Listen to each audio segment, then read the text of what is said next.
Сәлем құрметті мергендер, бұл 2025 жылдың шілде айына арналған астрологиялық болжам.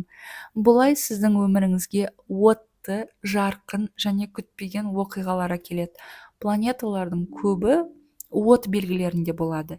Ал от ол сіздің де мергендердің де стихиясы. Сондықтан сіз өзіңізді еркін, шабытты, өмір ағынымен қатар жүргендей сезінетін боласыз. Айдың, яғни шілде айының жалпы тақырыбы сіздер үшін қатынастар, қарым-қатынастар және шешім қабылдау. Бұл айда көп нәрсе серіктестікке, өзіңізді көрсетуге және өткен мен болашақ арасындағы таңдауға байланысты болады.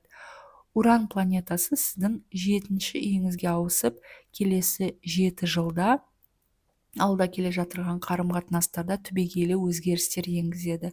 Осы шілде соның алғашқы дірілі, яғни шілдеде бұл тек басталады, ары қарай одан сайын күшейе түседі.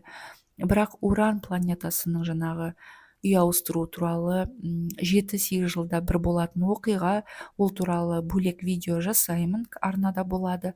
Ал қазір әзірше шілде айына тоқталатын болсақ, маңызды күндеріне. 4-ші шілде күні Венера планетасы егіздер белгісіне өтеді.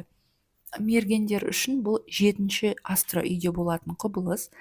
Бұл сіз үшін жаңа таныстар, романтикалық флирттің мүмкіндігі, серіктесіңізбен қарым-қатынас нығая түседі. Және клиенттер болса, клиенттермен байланыс жақсарады кәсіпкерлер үшін.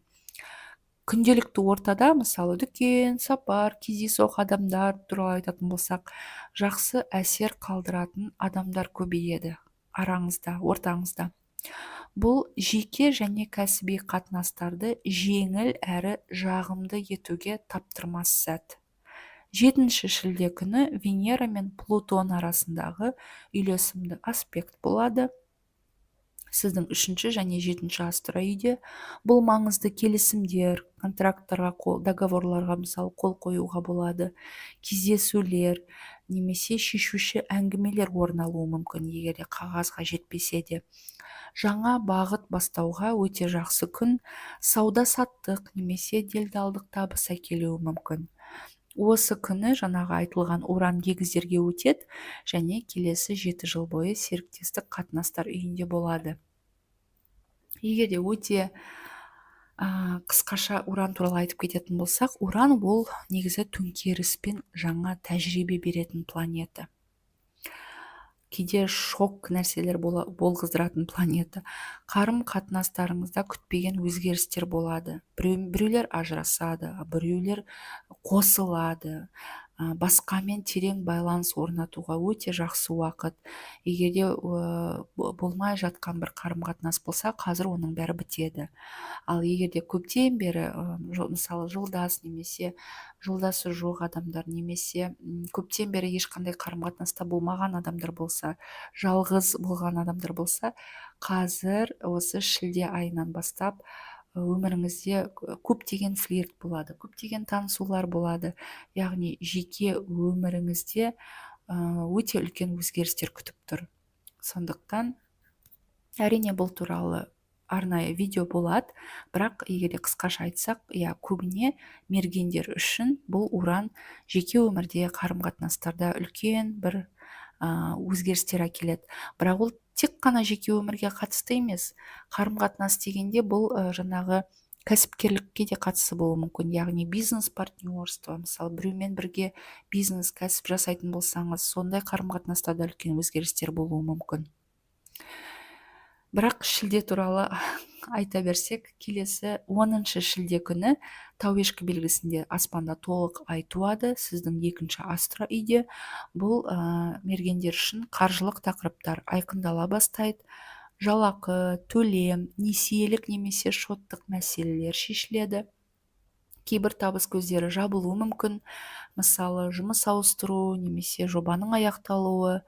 Және бұл уақытта жаңа банк картасын рәсімдеуге болады, немесе ипотека немесе үлкен бір кредит болса, солардың шарттарын өзгертуге болады. Төлем жүйесі немесе қаржылық жоспарлауға жақсы уақыт. төлем жүйесін өзгертуге немесе қаржылық жоспарларды жасауға. Сондай-ақ бұл күн эмоциялық босануға себеп болуы мүмкін. Яғни іште жиналған нәрсені айтып тастау қажет бұл күні 10 шілдеде толық айда. Толық айда біз әрқашан барлық нәрсені соңына жеткіземіз шегіне дейін, сосын солай жібереміз. Ұмыту керек. Толықтай бітіріп, сондықтан егер де айтылмаған бір нәрсе болса, шешілмеген біреулермен, қазір соның бәрін айтып эмоция жағынан іштей босануға жақсы уақыт, яғни жаңа айтуғанға дейін оны ұстап керек жоқ. 13 шілдеде күн мен солтүстік ай түйіні арасында жағымды аспект болады 4 және 8 үйде. Ол 4 үй бізде үй, жаңағы мүлікке қатысты сұрақтар, отбасыға қатысты сұрақтар, инвестиция салаларында бағыттар айқындалуы мүмкін.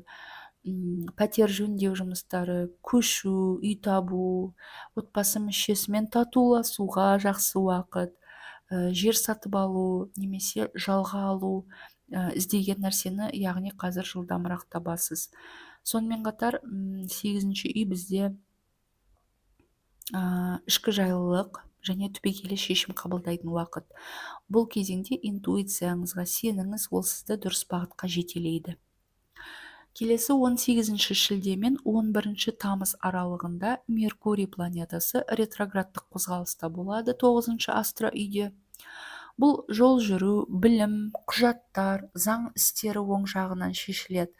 Паспорт, виза қайта рәсімдеу. Неге қайта? Себебі Меркурий артқа қарай жүргенде ретроградты түрде біз шықпай қалған нәрселерді жөндейміз, реттейміз, қайта жасауға болады, қайта қарастыруға болады. Жаңа шешілмеген нәрселерді қайтып қарастырып соңына дейін жеткізуге жақсы уақыт.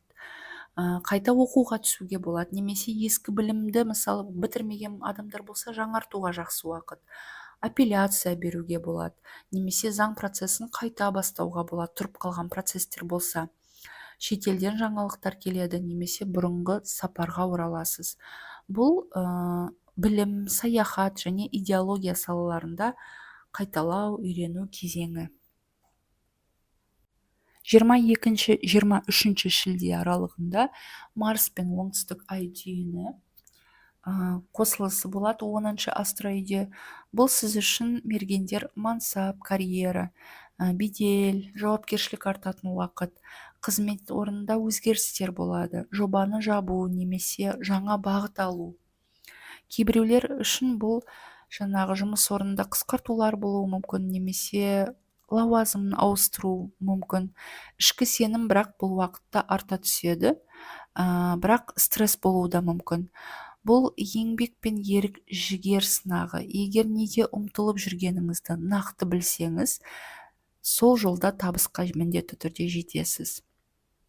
24 шілде күні Арыстан белгісінде жаңа ай туады, ал мергендер үшін бұл сіздің 9 үйде болатын құбылыс.